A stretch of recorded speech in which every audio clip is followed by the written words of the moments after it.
This fragrance is a pure work of art. So let's go to review Moresque Sahara Blue.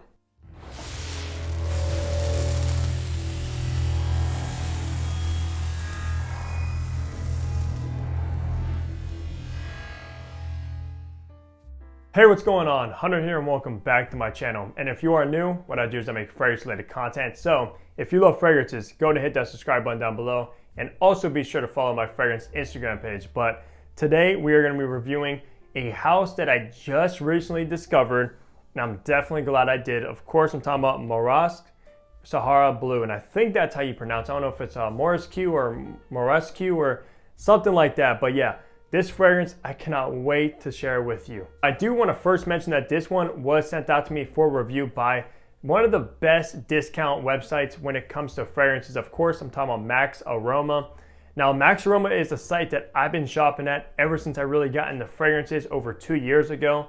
I bought most of the fragrances you can see behind me. A lot of them came from Maxx Aroma purchase. Yeah, definitely go ahead and check them out if you're looking for this fragrance, this house, or anything else on their entire catalog because they have a ton of fragrances. Let's go over some information about Sahara Blue. Now, this fragrance was launched in 2018, so it actually has been around for quite a few years now, which is surprising because I've never heard of this house up until the moment I got these in hand. Now, the retail price is gonna run you $425 for a 50 ml bottle, which is obviously very, very expensive.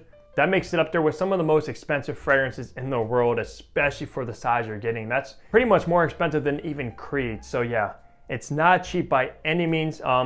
But when it comes to like the quality of this fragrance, you could definitely see there's quality there and with the packaging and presentation. Now I look at fragrances like a piece of art, and of course the artists get charged whatever they want for their obviously artwork. But yeah, it is very expensive. Now this isn't eau de parfum concentration, so it is a little bit higher on the scale of that at least. So the perfumer behind Sahara Blue is unknown. I did a lot of research. There is one perfumer that creates a lot of the others from Moresque, so I'm not sure if he's the same one, but I could not identify the perfumer behind this one. So with all that information out of the way, let's go look at the packaging and presentation you will get with Sahara Blue. So taking a look at this awesome looking box, of course you have different gradients of blue with some gold touches as well. Moresque Parfum, Sahara Blue. This is a limited edition from the art collections. That is why it is a little bit more expensive. On the bottom you will have your barcode and batch code to authenticate your product to see when it was produced. And these are made in Italy, which is nice. On the back just some more information. Now this is like a pull out drawer type of situation where right here where your bottle will be housed in there. And you do have a card that pretty much talks about the house and authenticates it as well. So, I mean, the packaging is very nice. Let's look at the bottle now. So taking a look at this piece of art right here. Now, with the bottles from the art collection, at least they are all hand painted. And these are real gold flakes that you actually see with some crystals around the logo right there. On the top, you do have the same kind of ordeal right there as well. And this kind of golden cap with Moresque kind of engraved as well. Nothing inside the cap, but it is extremely heavy. This might be actually gold plated. Nothing on top of the atomizer. On the bottom, you will find your sticker with some information as well. But I think the bottle looks absolutely incredible, and I think this is my favorite bottle from the collection as well. It looks so good. In the top, you have ginger, lemon, pink pepper, and Granny Smith apple. In the middle, you have coriander, lavender, and jasmine sandbag. And in the base, you have oak moss, seaweed, white musk, and amber. Now, this fragrance is considered a freshie citrus fragrance, so let's go ahead and spray this and test out this atomizer really quick and see what we get.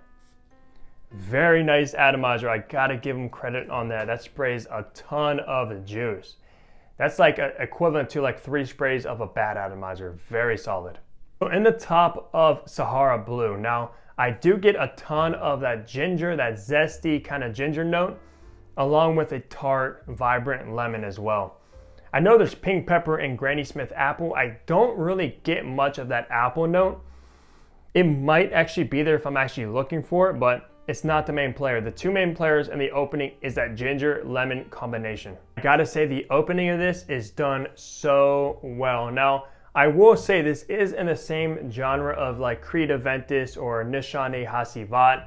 It definitely does share similarities to those fragrances once it dries down as well. But I gotta say the opening of this one I prefer over Aventus. It's so nice. It smells very refined, very luxurious. and just extremely high quality. And I talked about a lot about ginger. I've actually been getting into ginger fragrances a lot now. I own quite a few ginger heavy fragrances, and I'm really starting to appreciate the note a lot more than I once did. And this one is very nice, and I love that ginger in the opening. So once we do make our way into the middle of this fragrance, the lavender does start to come through, which does give it a sort of like a fougere touch. And wouldn't consider this a fougere fragrance by any means, more fresh, citrusy, but it definitely does share that fougere vibe. Makes it very floral, a little bit powdery as well, maybe come from jasmine, but you also get a ton of spices from the coriander. I get a heavy dose of like coriander in this one. And I gotta say the mid is done very nice, and the mid actually does last a very long time, especially on skin, until you make your way into the base, where in my opinion the base absolutely is the best part of the entire fragrance, which is hard to say since that opening is done so well. So once you do get into the base of this one, that's where the Sahara name comes from.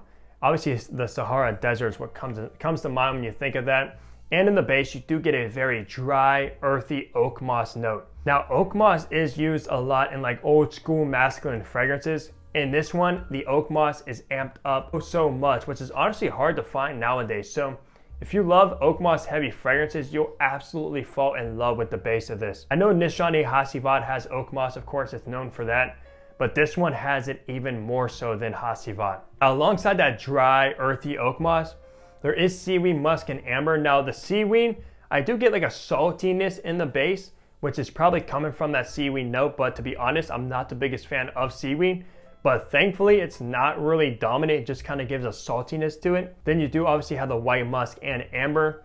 The amber does add some warmth to the composition, which is nice to have alongside that dry, kind of earthy, dirty oak moss note with the saltiness.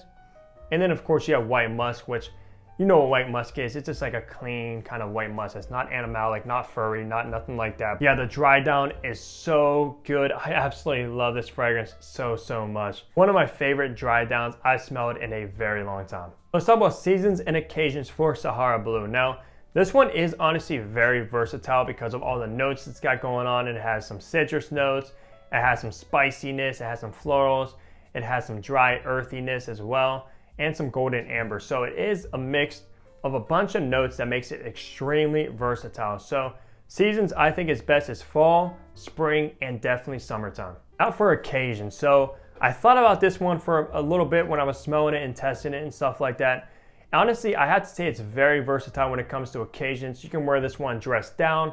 You can also wear this one dressed up easily because of how like luxurious and sophisticated it comes across. And when I say it comes across kind of like sophisticated, I mean because of how luxurious and expensive this one smells. Yeah, you can wear it casually, dressed down, running errands, or you can wear it dressed up, going to weddings or going on dates and anything like that. It's just very versatile. So let's talk about gender and age groups for Sahara Blue. Now, this one is definitely on the masculine side. It has that masculine scent profile that we find in aventus, that we find in hacivat. Just that that ginger lemon opening with some spiciness. That is like that masculine scent profile I'm speaking about with the oak moss in the base. So yeah, 100% on the masculine side. Now, as far as age groups though, honestly, this one is pretty much versatile as well. Juvenile, and it can be mature. Now, obviously, a teenager isn't going to go out and buy a $400 plus fragrance bottle, but they could. I mean, if you have a ton of money and you love fragrances, you can definitely pull this one off if you are a little bit younger. There's nothing that makes it 100% mature and gentlemanly or anything like that, but it does work for that as well. So yeah, right down the middle as well, extremely versatile when it comes to age groups. So let's talk about the performance of Sahara Blue. Now, this one is pretty good. I would say it's good. It's not great. It's not above average or anything like that from my testing at least, especially for being like a blue freshie. Yeah, I would say it's good. I got around maybe 8 hours of longevity of this one, so very solid. And as far as projection, around 2 hours of decent projection off of my skin. So honestly, no complaints. We know a lot of freshies can last like 4 hours, 3 hours, 5 hours.